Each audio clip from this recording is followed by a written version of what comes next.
नमस्कार, मी Rohit Gaikwad, real estate प्रशिक्षक आणि लेखक. तुमचे पुन्हा एकदा स्वागत करतो टी-आर-जी पॉडकास्टच्या नव्या कोऱ्या एपिसोडमध्ये. आजच्या पॉडकास्टमध्ये प्रमुख पाहुणे किंवा आपले जे गेस्ट आहेत ते आहेत प्रेमन चव्हाण सर. हे कलाप्रेमी आहेत. महाराजांचा जो वारसा आहे, त्यांची शस्त्र असतील किंवा टॅक्सिडर्मीसारखी जी कला आहे, ते आजही जपतात. ते एक स्वतः व्यवसायाने लोहार आहेत. वेगवेगळ्या क्षेत्रामध्ये त्यांनी काम केलेलं आहे. त्यांनी एक शिवकालीन इकोसिस्टम डेव्हलप केलेली आहे. त्यांच्या कुटुंबातील इतर सदस्यही त्यामध्ये सहभागी आहेत. आजच्या पॉडकास्टमधून तुम्हाला शिवकालीन शस्त्रे, टॅक्सिडर्मी किंवा त्याचा आजच्या काळात असलेला वापर आणि सरकारचे निर्बंध याबद्दल माहिती मिळेल. जे मराठा प्रेमी आहेत त्यांना हा पॉडकास्ट नक्कीच आवडेल. आपली जी वारसा आहे, आपला जो परंपरागत आलेला ट्रॅडिशन आहे किंवा आपलं एक हेरिटेज आहे, त्याला जोपासण्याचा आमचा हा प्रामाणिक प्रयत्न. अशी अपेक्षा करून चला तर मग सुरुवात करूया.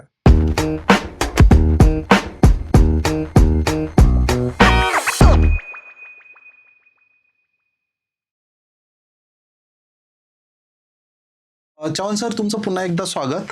नमस्कार. आमच्या ऑडियन्सला रादर मलाही तुमच्या जे परंपरा आहे किंवा तुमचा जो कुटुंबाचा वारसा आहे त्याच्याबद्दल ऐकायला नक्की आवडेल. पहिली गोष्ट नमस्कार.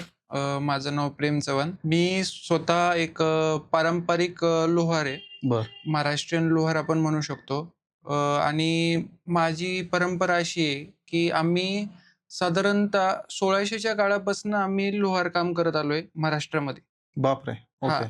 तर तो म्हणजे कसं आहे, बेसिकली बघायला गेलं तर लोखंड जेव्हापासनं म्हणजे त्याचं फाउंडिंग झालं तेव्हापासनं लोहार आहेच. बरोबर. बरोबर. त्याच्या आधी आपण ब्रॉन्झ एज, कॉपर एज जे काय असेल ते आपण बरोबर. स्टोन एज, आइस एज असं बघितलं. पण जेव्हापासनं लोखंडाचं उत्खनन झालं तेव्हापासनं लोहार हा शब्द आला. बरोबर. कारण की लोहार म्हणजे काय, की बेसिकली जो एखाद्या लोखंडाला आकार देतो पाहिजे तो लोहार. बरोबर. तर आमची जी हित आहे महाराष्ट्रामध्ये जे रूट आउट झालेत, तो आम्ही 1600च्या काळापासून आम्ही इथं आहोत. बाप. मग त्याच्यामध्ये आम्ही महाराष्ट्रामध्ये खूप सारे असे जे शस्त्र आहेत किंवा राजश्रय आम्हाला होता लोहारांना. बरोबर. आणि हे जे रेफरन्स आहेत, हे श्रीपंत अमात्याचे जे आज्ञापत्र होतं, जे त्यांनी लिहिलं होतं, त्याच्यामध्ये पण आहे की लोहारांनी गडावर राहावं. लोहारच नाही, त्याच्यामध्ये अजून 4-5 लोक आहेत. 12 बलुतेदार मध्ये एक लोहार होते. बलुतेदार मध्ये लोहार होते, पण बेसिकली कसं होतं की उद्या जर गड कोट किंवा गडाकोटावर किंवा स्वराज्यावर काही संकट आले इन शॉर्ट, तर लोहार हा आतमध्ये पाहिजे, नक्की बरोबर. बाहेर. कारण की जेव्हा त्याचं घेरा टाकला जातो एखाद्या किल्ल्याला किंवा गडाला, तर गडाला जेव्हा सर्कल केलं जातं आणि त्याची पूर्ण त्याचं राशन पाणी किंवा काही सामग्री तुम्ही गडामध्ये जाणं बंद करता. मग शस्त्र बनवणारा आणि घोड्याची पागा सांभाळणारा किंवा इन शॉर्ट जे गडाची बांधणी करणारा हा गडामध्ये पाहिजे तर ते होईल. कारण की उद्या जर काही शस्त्राचा तुटवडा पडला, काय झाला, तर तुम्ही घरामध्ये बनवून दिलं तर पटापट होऊन जातं. त्यामुळं आम्हाला राजश्रय होता पहिल्यापासून. आणि माझे स्वतःचे फॅमिलीचे रूट्स असे आहेत की जेवढं मला आठवतंय, जेवढे आमचे फोर फादर्सनी आम्हाला सांगत आलेले आहेत आणि थोडे त्याला ऐतिहासिक पुरावे पण आहेत, तर आम्ही म्हणजे शाहू महाराजांनी पण आम्हाला राजश्रय दिलंय. मग त्यामुळे माझे आजोबा होते ते बैलगाडीवर जर एखादी कुस्ती लढायची झाली तर मग शाहू महाराजांकडे जाऊन मुजरा ठोकायचे, मग इकडे यायचे आणि मग ती कुस्ती करायचे. नामांकित पैलवान होते. नगरकर तालीम लक्ष्मी रोडला पुण्यामध्ये आहे. तर त्यांचे ते वस्ताद होते लालबा पवार आणि मुरलीधर पवार. मग ते राजश्रय म्हणजे आत्तापर्यंत होता. हे आत्ताचं जे मॉडर्न एज म्हणतो, तर तिथं कसं जेव्हा थोडंसं रॉयल फॅमिलीमधनं आम्ही दूर झालो, पण ती जी कला होती आमची, जी लोखंडाची कला आहे, त्याच्यामुळं आम्ही ती टिकून ठेवायची होती. त्याच्यामुळं मग तो परंपरा मला आत्ता पण चालवायची होती. कारण की आत्ता कसं इळे खुरपे खोयतेपर्यंत लोहार नाही राहिलेले. बरोबर. हे आम्हाला सांगायचं होतं. म्हणजे पर्सनली मला सांगायचं होतं, माझ्या फॅमिलीला सांगायचं होतं. मी शिक्षित आहे, म्हणून मी ते इळे खुरपे कोयते घेऊन मी असं दुकान शॉप एखादा छोटासा टाकून मला ते नाही करायचं. माझी परंपरा काय की शस्त्र बनवणं. मला ती शस्त्र बनवायची जी परंपरा आहे, ती मला त्या लोकांना दाखवायची होती. म्हणून मी शिवप्रताप आर्ट्स अँड हँडीक्राफ्ट ही जी गोष्ट आहे, ही स्थापित केली आणि सर्व मराठ मुलकामध्ये म्हणजे महाराष्ट्रामध्ये राहणारे कोणीही जो शिवरायाला मानतो आणि जो शस्त्रप्रेमी आहे, मग त्याला एक चांगल्या पद्धतीची पारंपरिक पद्धतीने बनवलेली शस्त्र द्यायची आहेत. त्यांच्या घरामध्ये जो इतिहासक आहे म्हणजे त्या वैभवशाली कलेचे आम्ही आत्ताचे वारस आहोत. बरोबर. मग तो आमचा जो वारसा आहे तो आम्हाला एक कलाकृती स्वरूपात त्यांच्या घरात सुशोभित करायचा आहे. त्यासाठी आम्ही शिवप्रताप आर्ट्स आणि हँडीक्राफ्ट हे स्थापन केलं. ओके. आणि आपण आता कुठे वर्केबल असता, म्हणजे पुण्यामध्ये कुठल्या भागामध्ये? सध्या आपले मुख्य शाखा जी आहे आपली जी फर्स्ट ब्रांच म्हणू शकतो. बेसिकली मी चालू केलं एक 10 बाय 10च्या रूममध्ये. बर. हां, तर त्याच्यामध्ये आम्ही पडदे-बिडदे लावायचो आणि स्टार्टिंग केलती. कारण की तेव्हा मला काही माहिती नव्हतं. तर आपली जी फर्स्ट ब्रांच जी आपण ओपन केली, मेन ब्रांच म्हणू शकतो, ती पिंपरी चिंचवड आकुर्डीमध्ये आहे. बरं. ती तिथंच आहे आत्ता. आणि जी मग आपण त्याचं फ्रँचायझी मॉडेल, कारण की लोकांना कसं एक्सेसिबल पाहिजे ती गोष्ट. बरोबर. की असं नाही पाहिजे की नागपूरमध्ये असतो, कोल्हापूरमध्ये असतो, असं सगळ्यांना एक्सेसिबल पाहिजे. कारण की कसं आहे, पारंपरिक दृष्टिकोन जर म्हणलं, तर ती गोष्ट अशी आहे की तुम्हाला ती नीटनेटक्या पद्धतीने पण घरी दाखवता. जाता आली पाहिजे. घरी बरोबर. घेऊन जाता आली पाहिजे. त्यामुळं मग आम्ही ते फ्रँचायझी रूपांतर केलं. मग त्याच्यामध्ये पुणेमध्ये नारायणपेठमध्ये केलं. कारण की पुणे सिटीमध्ये नारायणपेठ ह्याच्यासाठी केलं कारण की सातारा, कोल्हापूर, कराड तुम्ही डायरेक्ट इकडे येऊ शकता, नारायणपेठमधनं घेऊ शकता. कारण की सिटीमधनं खूप ट्रान्सपोर्टेशन चांगली बरोबर. गोष्ट आहे सिटीमधनं. बरोबर. आणि पिंपरी चिंचवडमधनं येणं आणि मग ते घेऊन जाणं थोडंसं अवघड पडत होतं बरोबर. लोकांना. मग नारायणपेठमध्ये पण आपण एक चालू केली आणि एक काळेवाडीमध्ये एक आपली. बरं. तर हे जे 2 फ्रँचायझी मॉडेलमधनं आपण रूपांतर केलं आणि मग तिथं आपली ब्रांचेस चालू झालेत. आपण बरं. आता सध्या फ्रँचायझी मॉडेलवर पण काम करून जागोजागी ट्राय करतोय, की वेगळ्या-वेगळ्या लोकांना पण ते अप्रोचेबल राहावं. कारण बरोबर. की ही जी कला आहे, जेवढ्या जास्त लोकांपर्यंत पोहोचेल, मला असं वाटतं खरा मराठा इतिहास तिथपर्यंत पोहोचेल. खरं आहे. आणि आमचं ते ब्रीदवाक्यच आहे, घरोघरी छत्रपती. तर त्या क्या बात! हिशोबाने आम्ही ट्राय करतोय, की जास्तीत जास्त लोकांपर्यंत एक्सेसिबल होईल आणि काय म्हणतात त्याला प्लेस युटिलिटी करायचा प्रयत्न करतोय. ओके. सर, आपण उल्लेख केला की आपले जे पूर्वज आहेत ते महाराजांकडे राजाश्रय होता. राजाश्रय होता. आणि त्या केसमध्ये मग कुठली शस्त्र त्यावेळेस ते बनवत होते किंवा ते प्रोव्हाईड करायचे? बेसिकली आम्ही असं काही नाहीये, की एक शस्त्रांच्या निगडीत आम्ही राहिलेलो आहे. कारण की जेव्हा लोहार म्हणलं, तर तुम्हाला सगळंच आलं पाहिजे. एक साधारणतः तुम्हाला घडवण आली पाहिजे, बरोबर. तुम्हाला जॉइनिंग आली पाहिजे. तुम्हाला त्याच्यानंतर धार करायला पण आलं पाहिजे त्या गोष्टीला, त्या काळातल्या. हे सगळी गोष्ट आली पाहिजे. तर आम्ही एका कुठल्या पर्टिक्युलर शस्त्रा निगडीत नव्हतो. मी हे मान्य करतो, की काही लोकांच्या काही स्पेशालिटी असतात. बरोबर. मी तेच विचारण्याचा प्रयत्न करत होतो. काही लोक फक्त तलवारी बनवण्यामध्ये हो. स्पेशल असतात किंवा स्पेशल असं पण आमची जी कुळ आहे ही, जी आमचं असं काही नव्हतं. आम्ही भाला, बर्छा, कोयते, खुरपे, इळे, कुऱ्हाडी, तलवारी, ढाल सगळं जी काही लोखंडाच्या निगडीत आहे, ते आम्ही सर्व करायचो.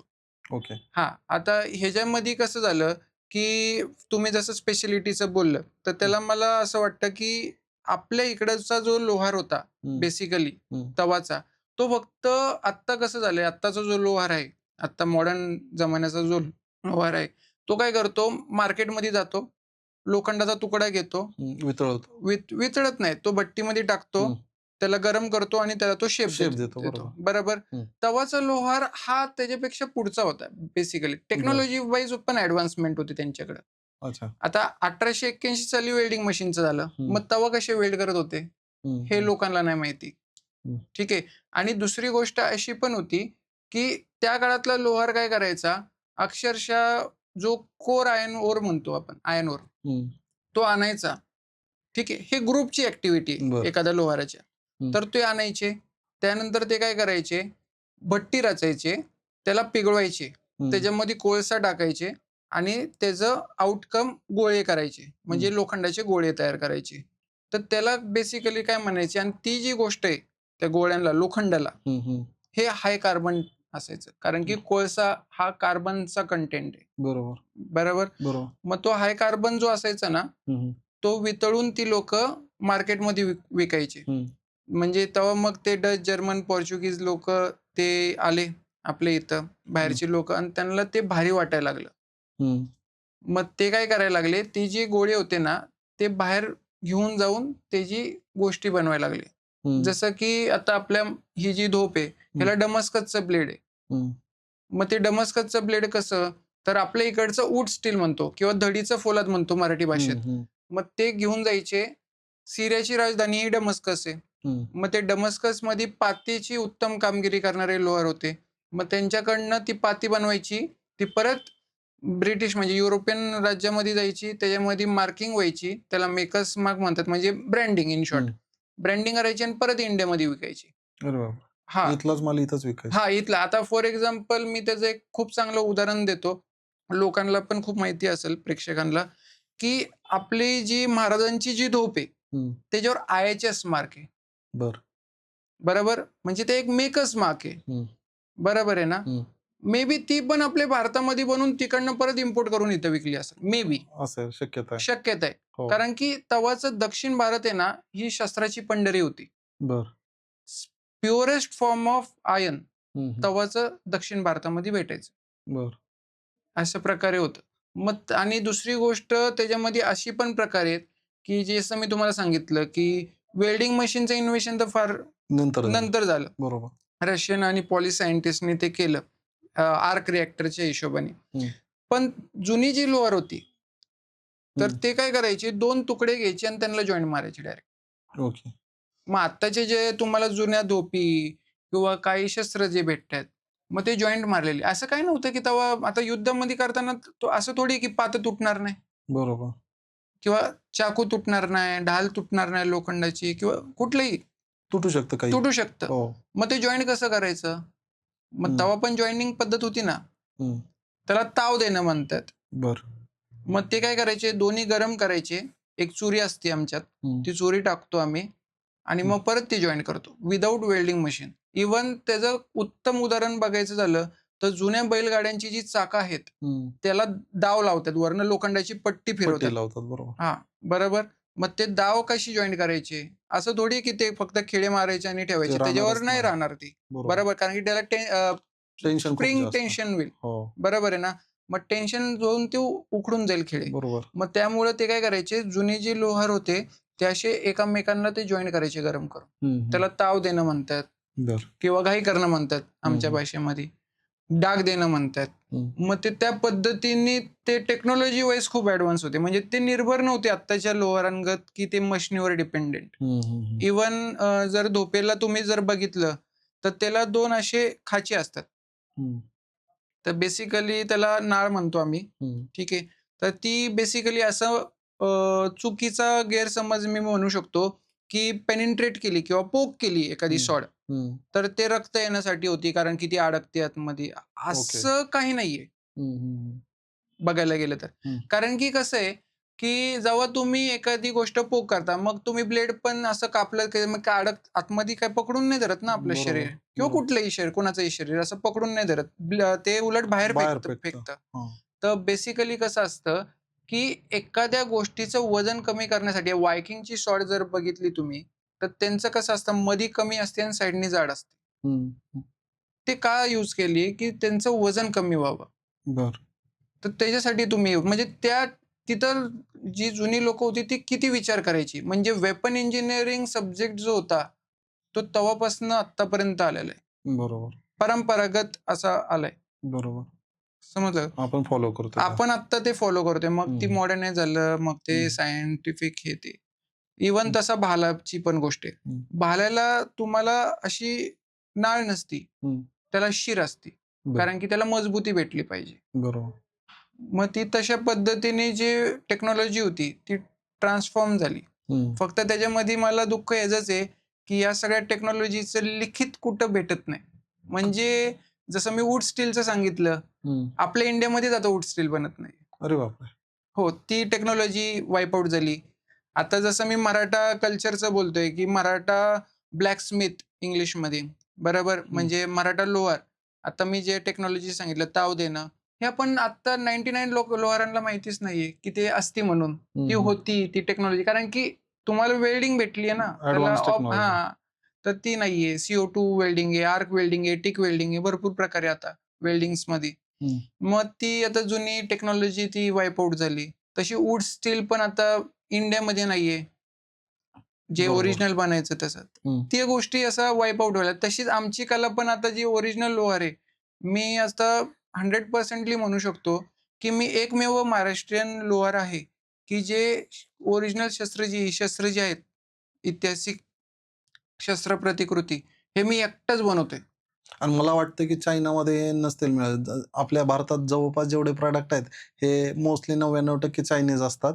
तिथे हे कॉपी नाही झालेलं अजून तरी. नाही, नाही. हां, म्हणजे मी अजून तरी बघितलेलं नाहीये, की कोणी चायनावरून ह्या वस्तू मागवतं आणि इथे इंडियामध्ये विकताय वगैरे. कारण हे ते रक्तातच असावं लागतं in short. Correct, correct. So मला पुढं जायचंय. आता तुमच्या फ्रँचायझी नेटवर्क तुम्ही सांगितलं सर, पण मग आता याचा बायर कोण आहे? हे कोण घेतं आणि याचा वापर कुठे-कुठे होतो? आणि ते सरकारी नियमात बसतं का? म्हणजे याचं काही लायसन्स किंवा बेसिकली याचा गैरवापर पण होऊ शकतो गुन्हेगारी क्षेत्रामध्ये वगैरे. तर त्याच्याबद्दल तुमचा एक्सपिरियन्स काय? Wait. If you are investor or industrialist looking for clear title agriculture or industrial plot across Pune, Mumbai and Konkan region, then do contact us for verified legally clear land parcels. हमेशा याद रखिए, land is limited. अगर आपने नहीं खरीदा तो वो किसी और की अमानत होगी. अगर आपको अपनी लैंड बेचनी है या खरीदनी है तो डिस्क्रिप्शन बॉक्स एंड कमेंट में लिंक दी है, उस पर क्लिक कीजिए, फॉर्म सबमिट कीजिए, हमारी टीम आपको कांटेक्ट करेगी. Thank you. नाही ह्याचं आपण कसं केलंय बेसिकली मी जे कायदेशीर दृष्ट्यामध्ये आहे ना, जेव्हा मला चालू करत होतो मी, तेव्हा मी आणि माझे काही जे आमच्या संघ वावरतात त्यांच्या संघ आम्ही श्री सुंदर म्हणजे कमिशनर होते पिंपरी चिंचवडचे, त्यांच्या ऑफिसमध्ये जाऊन त्यांना भेटलो होतो पर्सनली, की त्यांना विचारपूस करण्यासाठी. इव्हन आम्ही काही लॉयर्स लोकं, इन दॅट केस जज पण, काही आम्ही त्यांना सगळ्यांना विचारपूस केलती. तर बेसिकली कसं आहे, की जे आर्म्स ॲक्ट म्हणतो आपण, त्यामध्ये कसं आहे 6 ते 9 इंचामध्ये पाहिजे, 1.5 इंच ते 2 इंच रुंदी पाहिजे आणि त्याला धार असली पाहिजे. तर ते आर्म्स ॲक्टमध्ये बसतो. बर. बेसिकली आपण जी शस्त्र बनवतो, त्याला आपण धार देत नाही. ती बोचट आहे. बर. ठीक आहे. दुसरी गोष्ट तिला आपण अशा प्रकारे क्वेंचिंग किंवा टेम्परिंग जो करतो, की ती काय होती, तिला धार लावायचा प्रयत्न केला, तर ती तुटून जाईल. आणि जुन्या शस्त्रांना कसं होतं, की त्याच्यामध्ये एक जर सटकली म्हणजे पाता आणि जो हँडल असतो, तो जॉइंट असतो. त्याच्यामध्ये 2-3 प्रकार असतात जॉइनिंगचे. तर आपण आत्ता सध्या फक्त एकच प्रोव्हाईड करतो. म्हणजे त्या प्रकारे कधी काय इन केस जर हॅमरिंग पण झाली चुकीमुकीने, पडलं एखाद्याच्या हातावर, तर ते पाता आणि हँडल हे विभागतं. ओके. मग त्याच्यामुळे ही जी गोष्ट आहे, ही पूर्णतः लायसन्स याला काही लागत नाही. ज्याला इंडिव्हिज्युअल घ्यायचं आहे, फॉर आणि एक्झाम्पल याच्यानं काही असं गुन्हेगारी हे नाही, होऊ मला शकत नाही. आत्तापर्यंत असं कारण की कसं आहे, आपण हा शस्त्र आहे, पण बेसिकली हा एक ऐतिहासिक वारसा आहे. म्हणजे आमच्याकडं जेव्हा क्लायंट येतात, हे सगळं घेण्यासाठी, तर ते कसे असतात, की महाराजांची आहे, भवानी आहे ही. देवघरात ठेवलेली आहेत अक्षरशः. पूजन करतात त्याचं, रोज नित्यनेमाने पाया पडतायत. म्हणजे तो जो गुन्हेगारी वर्ग आहे ना, तो तो इकडे येतच नाही. येतच नाही. आणि समजा त्यांनी पण घेतली, तरी पण ते महाराजांसाठी घेतात ते. समजलं ना? त्या हिशोबाने आपण ती डिझाइन पण अशा हिशोबाने केली, की लीगल ॲस्पेक्टमध्ये बसली पाहिजे. आणि दुसरी गोष्ट अशी पण आहे, की ते एक महाराजांचं काहीतरी आहे आपल्याकडं. ऐतिहासिक म्हणजे महाराजांचा शस्त्ररूपी वारसा आमच्या घरात आहे. त्या हिशोबाने ते ठेवतात. मग फक्त ठेवण्यासाठी त्याचा वापर नाही, करण्यासाठी ते घेत नाही. नाही. तो आपण डेकोरेटिव्ह पीस म्हणूनच देतोय बेसिकली. बरोबर. मग त्या हिशोबानेच ती लोकं ठेवतात. म्हणजे बेसिकली आम्ही एक इतिहासचं एक तुम्हाला एक छोटंसं गोष्ट देतोय, की तुम्ही हा जो इतिहास आहे महाराजांच्या काळातनं आलेला, तो तुम्ही ठेवा. बरोबर आहे ना? बरोबर. ते आर्थिक कारण ते नंतरचं आहे. पण ती जी कलाकृती आहे, ते कलेच्या हिशोबाने बघतात ते. कला संस्कृती आपली. संस्कृतीच्या हिशोबाने बघतात ते. मग ती तशीच ती ठेवतात. आता तुम्ही उल्लेख केला तर याच्यामध्ये जनरली लोकांकडून मागणी असलेली शस्त्र कुठली आहेत, जी जास्तीत जास्त तुम्ही प्रोडक्शन करता आणि विकली जातात? सगळ्यात जास्त आता जी माझ्याकडे मागणी येती, आता आपल्याकडं जी मराठा तोफ जी आहे, त्याला कमीत कमी 1.5 महिना वेटिंग आहे. बापरे! हां, म्हणजे तुम्ही आता मला ऑर्डर दिली, तर हं. तुम्हाला कमीत कमी 1 ते 1.5 महिना आधी प्री प्लॅन्ड करायला लागतं. कारण की आता सध्या तर लग्न सराई चालू आहेत. बरोबर. बरोबर. हं, आपल्या इथं तुळशीच्या लग्नानंतर चालू होतं. तर तशा हिशोबाने 1.5 महिना वेटिंग आहे. मग सगळ्यात जास्त जाणारा एक तर दानपट्टा आहे, हं, वाघनखं हं, आणि मराठा धोप. हं, ही जी 3 जी गोष्ट आहेत, ही हं. सगळ्यात जास्त मागणी आहेत मला. मी बरं. सगळ्यात जास्त हे करतो. बेसिकली आत्ता जर माझी स्पेशालिटी म्हणलं, तर उत्तम पद्धतीची मराठा धोप काढून देणं. म्हणजे मी 1300 ग्राम पण केलेली आणि काही मर्दानी खेळ आखाडे असतात बघा. मर्दानी खेळ जे करतात बरोबर. बरोबर, हं, ते डेमॉन्स्ट्रेट करतात, की हं, आपली जी काय म्हणतात त्याला शौर्यवारी परंपरा आहे, हं, ती डेमॉन्स्ट्रेट करतात ती, एखाद्या शूरयोद्ध्याची. हं, तर त्यांना कसं असतं, की त्यांना खूप हलकी शस्त्र लागतात. हं. म्हणजे 1200-1300 ग्रामची म्हणजे पोरी असतात, लहान असतात बरोबर. किंवा पोरं असतात, लहान असतात. मग ते डेमॉन्स्ट्रेट करता येत नाही त्यांना. मग आपण ही जी मराठा तोफ होती, ही आपण 700 ग्रामपर्यंत नेऊन दिली त्यांना. ओके. न साईज कमी करता. हं, हं, हं. असे खूप आहे म्हणजे नाशिकमधले आखाडे आहेत, नागपूरमधले आखाडे आहेत, कोल्हापूरमधले आखाडे आहेत, की आम्ही त्यांना दिलेले. कारण की कसं असतं, जेवढं हलकं शस्त्र असतं ना, तेवढं फिरवायला किंवा जास्त वेळ फेकी करायला, त्यांच्यामध्ये फेकी करणं म्हणतात, हं. डेमॉन्स्ट्रेट करणं म्हणजे फेकी करायला ईझी जातं. ओके. मग त्यांच्या हिशोबाने आम्ही ते तशी बनवून देतो. ते वार नाही करू शकत त्यांनी, हं, हं. पण त्यांची जी फेकी होती, ती पटकन होती आणि ते जेव्हा फेकी करतात, तेव्हा त्यांची फुल एनर्जी असते. बरोबर. आणि ते लगेच थकून जातात. कारण की एक पीक एनर्जी जाते आणि लगेच डाउनफॉल होतो हं, कुठल्याही माणसाचा. हं, मग तशी जी एनर्जी असते त्यामध्ये त्यांचं मनगटामध्ये प्रॉब्लेम येऊ नये किंवा आपण जी शस्त्र बनवतो त्याचा प्रॉपर बॅलन्सिंग करून देतो, हं, की मनगटावर जोर नाही आला पाहिजे. कारण की नवरदेव हातात घेऊन फिरतायत. हं. शिवजयंतीला लोकं हातात घेऊन मिरवतायत. मग त्यामुळं असं मनगटावर किंवा हातावर असं जास्त जोर नाही आला पाहिजे. या हिशोबाने ती प्रॉपर बॅलन्स करून आपण ती बनवतो. साधारण जास्तीत जास्त किती साईज आणि म्हणजे लांबी, रुंदी आणि वजन हं. हे आपण डिलिव्हर्ड केलेलं आहे? साधारणतः जी ऐतिहासिक जर आपण हे केले, तर 53 इंचापर्यंत बापरे! हां, 53 इंचापर्यंत आपण शस्त्र केलेत आणि साधारणतः जी मॅक्सिमम वेट आहे, ते आपण 1400 ते 1500 पर्यंत नेले. बरं. पण आपण 53 इंचामध्ये पण 1150 ग्रामची पण बनवलेली. हं, हं, हं. आणि ती जास्त पण जाऊ शकते. समजा एखाद्याला 10 किलो, 8 किलो, 20 किलो. हां, म्हणजे ते कसे असतात ते जे नवस करणं म्हणतात. आता आपण जेजुरीला बघतो हं. किंवा जेजुरीचा किंवा खंडोबा धार्मिक झाला कार्यक्रमामध्ये. हां, म्हणजे अशी धार्मिक कार्यक्रमामध्ये ते काय असतात, की नवस-बिवस लोकं बोलतात, की आम्ही वाहील. मग त्या बरोबर. हिशोबाने खांडे किंवा बेसिकली ती तेगा आहे, तेगा तलवार आहे. मग ते अर्पण करतात देवाला. हं, हं. मग ते तर आम्ही पार 1.5 टनापर्यंत आपण करू शकतो. 1.5-2 टन पाहिजे तेवढं आणि पाहिजे तेवढी मोठी साईज करू शकतो. आणि बरं. आपण 7.5 इंचामध्ये पण धोप तलवार करतो. हं, हं, म्हणजे मिनिएचर स्वरूपामध्ये. हं. ज्याला लाईफ साईज नाही पाहिजे, तर त्याला मिनिएचर स्वरूपात पण करतो आपण. बरं. खूप छान. अ, याच्यामध्ये टॅक्सिडर्मी ही हं. एक कला आहे. ती जनरली आपण संपून गेली किंवा त्या दिशेने आहे असं म्हणू शकतो. त्याबद्दल तुमचं काय मत आहे? ॲक्चुअली टॅक्सिडर्मी म्हणजे काय, की टॅक्सी म्हणजे काय, की मूव्हमेंट बरोबर. आणि डर्मी म्हणजे काय स्किन. हं, त्याला आपण स्किनमध्ये स्किनच्या डॉक्टरला डर्मॅटॉलॉजिस्ट हं. म्हणतो बरोबर. For example. तर बेसिकली काय ही जी जुनी कला आहे, ह्याचं मी आत्ता सध्या स्टडी करतोय आणि मी प्रॅक्टिसही करतोय. बरं. ही जी कला आहे ही पूर्ण इंडियामध्ये संपली. ह्याच्यामध्ये फक्त आता भारतामध्ये एकच टॅक्सिडर्मिस्ट आहे आणि दुसरा मी आता स्टडी करतोय पूर्ण बरं, म्हणजे भारतामध्ये. याचा काय उद्देश काय आहे अ, किंवा हे काय काय स्वरूपात असतं? जुन्या कालखंडामध्ये बघायला गेलं तर जी प्राणी असायची, ठीक हं, आहे. तर हं. त्यांना मारलं जायचं. बरोबर. मारल्या गेल्यानंतर त्यांच्या ट्रॉफ्या करायच्या. हं, त्याला हंटिंग ट्रॉफ्या म्हणतात हं, इंग्लिशमध्ये. तर आपल्या इथं शिकारचे जे प्रकार असतात, हं. मग त्याचे ते ट्रॉफ्या करायच्या. जसं वेगळ्या-वेगळ्या पद्धतीचे वाघ झालं, सिंह झालं, असं त्याचं कोल्हे. कार्पेट करायचं. हं, बरोबर ना? हं. तर त्या कलेला म्हणतात टॅक्सिडर्मी. ओके. ठीक पण आहे. ते आता अलाउडच नाहीये. नाही आता वाईल्ड लाईफ टॅगमुळे अलाउड नाहीये. पण आता मी एका 1-2 असे प्रोजेक्ट केलते.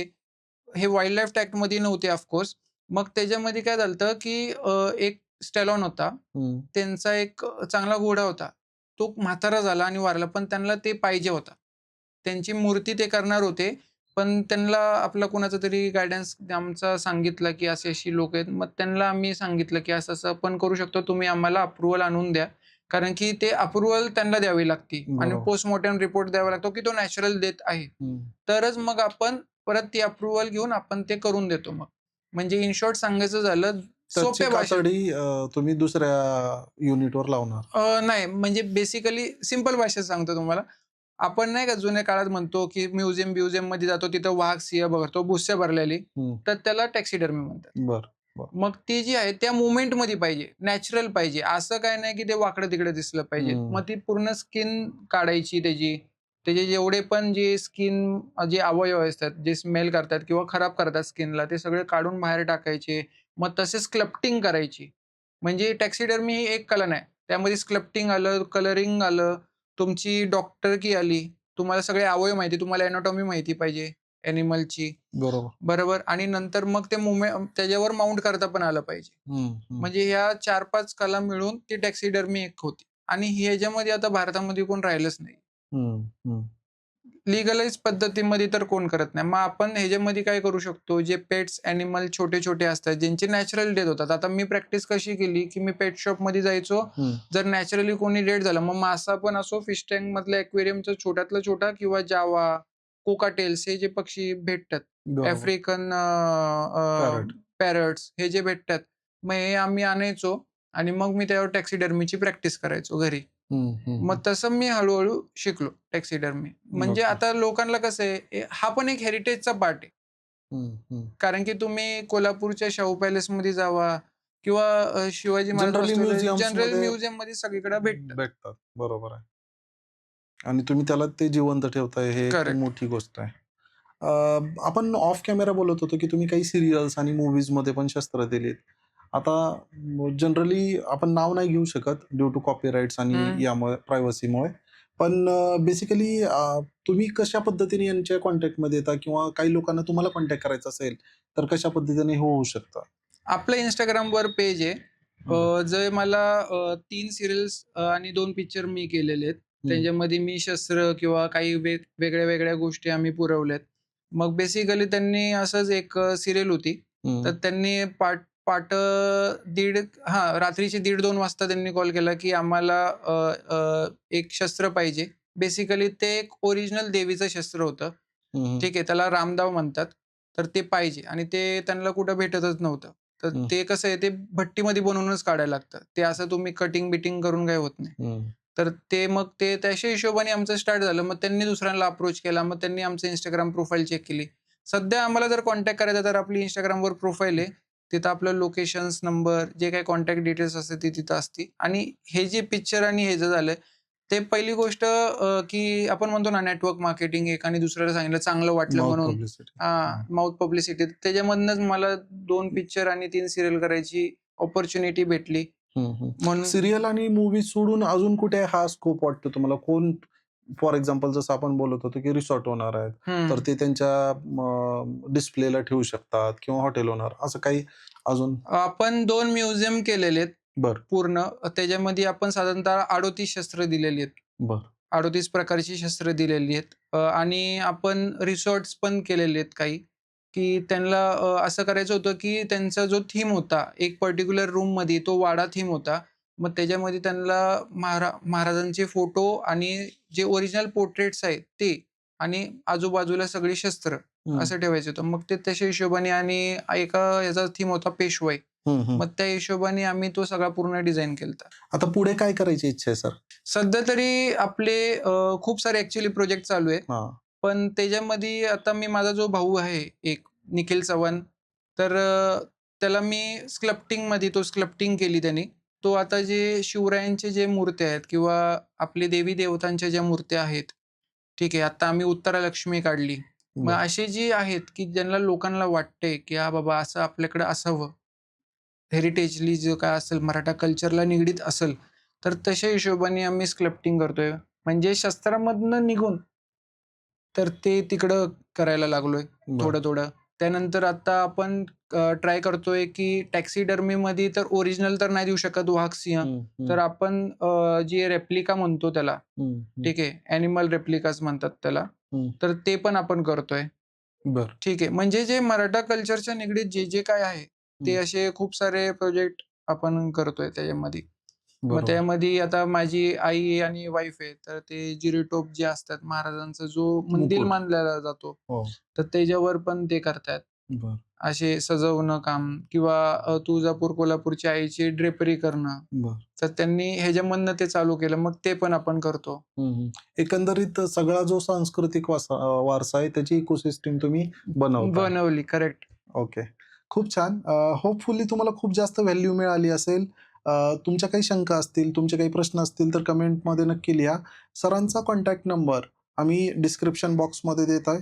जर तुमच्याकडून चांगला फीडबॅक आला तर सरांना आम्ही पुन्हा एकदा विनंती करू आणि पुढचा एक नव्या विषयावर आपण पुन्हा एकदा पुढचा पार्ट घेऊन परत भेटूया. आत्ता रजा घेतो. Thank you sir. Thank you.